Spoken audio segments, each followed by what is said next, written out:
ஆதியாகமம் 43 அதிகாரம். தேசத்திலே பஞ்சம் கொடிதாயிருந்தது. எகிப்திலிருந்து அவர்கள் கொண்டு வந்த தானியம் செலவழிந்த போது அவர்கள் தகப்பன் அவர்களை நோக்கி, நீங்கள் திரும்ப போய் நமக்கு கொஞ்சம் தானியம் வாங்கி கொண்டு வாருங்கள் என்றான். அதற்கு யூதா, உங்கள் சகோதரன் உங்களோடே கூட வராவிட்டால் நீங்கள் என் முகத்தை காண்பதில்லை என்று அந்த மனிதன் எங்களுக்கு சத்தியமாக சொன்னார். எங்கள் சகோதரனை நீர் எங்களோடே கூட அனுப்பினால் நாங்கள் போய் உமக்கு தானியம் கொண்டு வருவோம், அனுப்பாவிட்டால் நாங்கள் போக மாட்டோம். உங்கள் சகோதரன் உங்களோடே கூட வராவிட்டால் நீங்கள் என் முகத்தை காண்பதில்லை என்று அந்த மனிதன் எங்களோடே சொல்லியிருக்கிறான் என்றான். அதற்கு இஸ்ரவேல், உங்களுக்கு இன்னும் ஒரு சகோதரன் உண்டென்று நீங்கள் அந்த மனிதனுக்கு சொல்லி ஏன் எனக்கு இந்த துன்பத்தை வருவித்தீர்கள் என்றான். அதற்கு அவர்கள், அந்த மனிதன், உங்கள் தகப்பன் இன்னும் உயிரோடு இருக்கிறாரா? உங்களுக்கு இன்னும் ஒரு சகோதரன் உண்டா என்று எங்களையும் எங்கள் வம்சத்தையும் குறித்து விபரமாய் விசாரித்தான். அந்த கேள்விகளுக்கு தக்கதாக உள்ளபடி அவனுக்கு சொன்னோம். உங்கள் சகோதரனை உங்களோடே கூட இங்கே கொண்டு வாருங்கள் என்று அவன் சொல்லுவான் என்பதை நாங்கள் அறிந்திருந்தோமா என்றார்கள். பின்னும் யூதா தன் தகப்பனாகிய இஸ்ரவேலை நோக்கி, நீரும் நாங்களும் எங்கள் குழந்தைகளும் சாகாமல் உயிரோடு இருக்கும்படி நாங்கள் புறப்பட்டு போகிறோம். பிள்ளையாண்டானை என்னோடே அனுப்பும். அவனுக்காக நான் உத்தரவாதம் பண்ணுவேன். அவனை என்னிடத்திலே கேளும். நான் அவனை உம்மிடத்தில் கொண்டு வந்து உமக்கு முன்பாக நிறுத்தாமற் போனால் என்னாலும் அந்த குற்றம் என்மேல் இருப்பதாக நாங்கள் தாமதியாதிருந்தோமானால் இதற்குள்ளே 2ஆம் தரம் போய் திரும்பி வந்திருப்போமே என்றான். அதற்கு அவர்கள் தகப்பனாகிய இஸ்ரவேல், அப்படியானால் ஒன்று செய்யுங்கள். இந்த தேசத்தின் உச்சிதமான வஸ்துக்களில் கொஞ்சம் பிசின் தைலமும் கொஞ்சம் தேனும் கந்த வர்க்கங்களும் வெள்ளை போலமும் தெரபிந்து கொட்டைகளும் வாதுமை கொட்டைகளும் உங்கள் சாக்குகளில் போட்டு அந்த மனிதனுக்கு காணிக்கையாக கொண்டு போய் கொடுங்கள். பணத்தை இரட்டிப்பாய் உங்கள் கைகளில் கொண்டு போங்கள். சாக்குகளின் வாயிலே திரும்ப கொண்டு வந்த பணத்தையும் கொண்டு போங்கள். அது கைப்பிசகாய் வந்திருக்கும். உங்கள் சகோதரனையும் கூட்டிக் கொண்டு அந்த மனிதனிடத்துக்கு மறுபடியும் போங்கள். அந்த மனிதன் அங்கிருக்கிற உங்கள் மற்ற சகோதரனையும் பென்யமீனையும் உங்களுடனே அனுப்பிவிடும்படிக்கு சர்வ வல்லமையுள்ள தேவன் அவன் சமூகத்தில் உங்களுக்கு இரக்கம் கிடைக்க பண்ணுவாராக. நானோ பிள்ளையற்று போனவனைப் போல் இருப்பேன் என்றான். அப்பொழுது அவர்கள் காணிக்கையையும் தங்கள் கைகளில் இரட்டிப்பான பணத்தையும் எடுத்துக்கொண்டு பென்யமீனையும் கூட்டிக் கொண்டு பிரயாணப்பட்டு எகிப்துக்கு போய் யோசேப்பின் சமூகத்தில் வந்து நின்றார்கள்.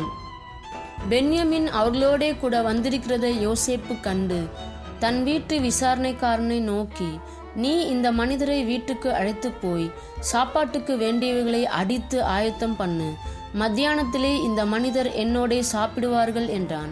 அவன் தனக்கு யோசேப்பு சொன்னபடியே செய்து அந்த மனிதரை யோசேப்பின் வீட்டுக்கு அழைத்து கொண்டு போனான்.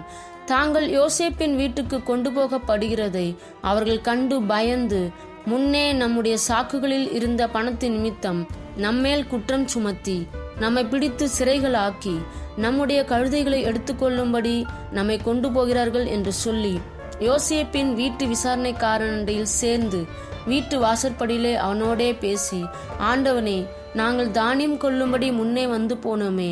நாங்கள் தங்கும் இடத்தில் போய் எங்கள் சாக்குகளை திறந்தபோது நாங்கள் நிறுத்து கொடுத்த நிறையின்படியே அவனவன் பணம் அவனவன் சாக்கின் வாயிலே இருக்க கண்டோம்.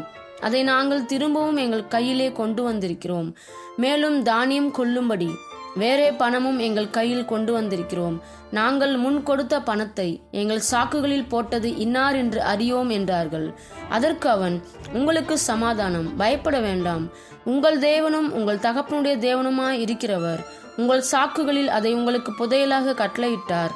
நீங்கள் கொடுத்த பணம் என்னிடத்தில் வந்து சேர்ந்தது என்று சொல்லி சிமியோனை வெளியே அழைத்து வந்து அவர்களிடத்தில் விட்டான்.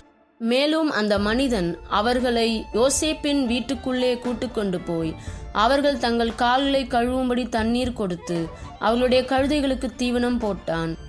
தாங்கள் அங்கே போஜனம் செய்ய போகிறதை அவர்கள் கேள்விப்பட்டபடியால் மத்தியானத்தில் யோசேப்பு வருமளவும் காணிக்கையை ஆயத்தமாய் வைத்து காத்து கொண்டிருந்தார்கள்.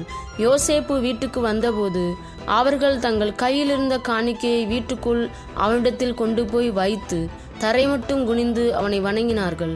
அப்பொழுது அவன் அவர்கள் சுக செய்தியை விசாரித்து, நீங்கள் சொன்ன முதிர் வயதான உங்கள் தகப்பன் சுகமாய் இருக்கிறாரா, அவர் இன்னும் உயிரோடு இருக்கிறாரா என்று அவர்களிடத்தில் விசாரித்தான். அதற்கு அவர்கள், எங்கள் தகப்பனாராகிய உமது அடியான் சுகமாயிருக்கிறார், இன்னும் உயிரோடு இருக்கிறார் என்று சொல்லி குனிந்து வணங்கினார்கள். அவன் தன் கண்களை ஏறெடுத்து தன் தாய் பெற்ற குமாரனாகிய தன் சகோதரன் பென்யமீனை கண்டு, நீங்கள் எனக்கு சொன்ன உங்கள் இளைய சகோதரன் இவன்தானா என்று கேட்டு, மகனே, தேவன் உனக்கு கிருபை செய்ய கடவர் என்றான். யோசேப்பின் உள்ளம் தன் சகோதரனுக்காக பொங்கினபடியால் அவன் அழுகிறதற்கு இடம் தேடி துரிதமாய் அறைக்குள்ளே போய் அங்கே அழுதான். பின்பு அவன் தன் முகத்தை கழுவி வெளியே வந்து தன்னை அடக்கி கொண்டு போஜனம் வையுங்கள் என்றான். எகிப்தியர் எபிரேயரோடே சாப்பிட மாட்டார்கள், அப்படி செய்வது எகிப்தியருக்கு அருவருப்பாயிருக்கும்.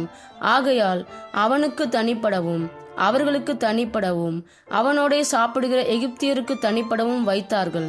அவனுக்கு முன்பாக மூத்தவன் முதல் இளையவன் வரைக்கும் அவனவன் வயதின்படியே அவர்களை உட்கார வைத்தார்கள். அதற்காக அவர்கள் ஒருவரையொருவர் பார்த்து ஆச்சரியப்பட்டார்கள். அவன் தனக்கு முன் வைக்கப்பட்டிருந்த போஜனத்தில் அவர்களுக்கு பங்கிட்டு அனுப்பினான். அவர்கள் எல்லாருடைய பங்குகளை பார்க்கிலும் பென்யமீனுடைய பங்கு 5 மடங்கு அதிகமாயிருந்தது.